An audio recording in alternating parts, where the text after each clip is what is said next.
Today I am going to illustrate the work of Gabriel Garcia Marquez. Here's some of Gabriel Garcia Marquez's background. He was born in 1927 and died in 2014. He was the first of 12 children. He grew up in Aracataca, Colombia, also known as the Banana Zone. He was raised by his maternal grandparents, and his grandmother told him stories that inspired his writing style, while his grandfather taught him politics that also surrounded his stories. Some quick facts on Gabriel Garcia Marquez. He received his undergraduate degree from National Colegio in Zipaquira. He studied law but later changed it to journalism at the University of Bogota. He had a number of international hits that got translated into many languages, including English. He received a Nobel Prize for Literature in 1982.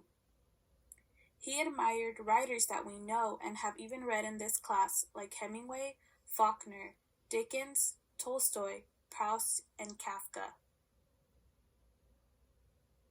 Let's talk about Garcia's writing style. It was described as magic realism.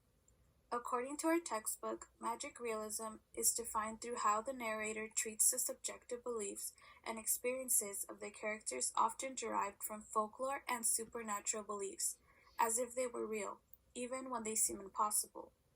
For example, one could argue that Alice in Wonderland is magic realism due to her eventually becoming used to the new world around her. The three themes Garcia constantly returns to are 1. The contrast between dreamlike experiences and everyday reality. 2. The enchanted or inexplicable aspect of fictional creation. And 3. The solitude of individuals in societies that can never quite incorporate them.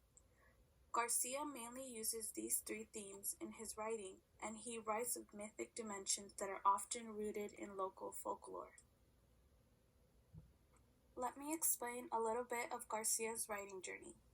He wrote his first published work in college. It was called The Third Resignation. It surrounded a man inside his coffin, and he kept growing for 17 years despite him being dead. He later gained international fame for his novel, 100 Years of Solitude. The novel is about the Buendia family in a small make-believe town called Macondo, and narrates the rise and fall of their fortunes. I'll briefly explain Garcia and his connection with politics. Garcia was a known activist for social justice, so much that he fought asylum in Mexico because he began to speak for the revolutionary government, and the Colombian government sought out to assassinate him. Something I found that was interesting was that when Pinochet, the Chile government, gained power, Garcia vowed to stop writing until he was removed from power. He later gave that promise up due to Pinochet surprisingly staying in power for so long.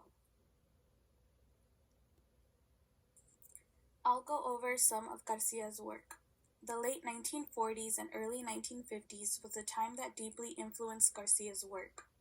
There was a period known as La Violencia with as many as 300,000 deaths. The first work I will go over is The Third Resignation, which Garcia was influenced to write after reading Kafka's The Metamorphosis because it reminded him of the stories his grandmother used to tell. As I mentioned previously, the story surrounds a man in his coffin who keeps growing for 17 years. This story embodies Garcia's perfect mixture of reality and fantasy he writes with. The second work is Death Constant Beyond Love, which was influenced by his political views. It revolves a senator who has found out he has 6 months left to live. Surprisingly, he finds the love of his life and struggles with the idea of dying. The story embodies Garcia's perfect mixture of reality and fantasy because of the struggles of life and death and imaginative surroundings. The third work is 100 Years of Solitude and was influenced by his family. I mentioned it briefly, but to recap, his novel is about the Buendia family in a small make-believe town called Macondo and chronicles the rise and fall of their fortunes. The story embodies the reason why he was the best-known novelist of the Latin American boom.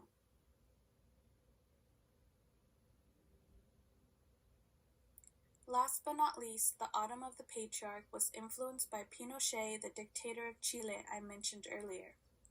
The story is about a make-believe country with a dictator who has been in office so long that nobody remembers what life was like before him.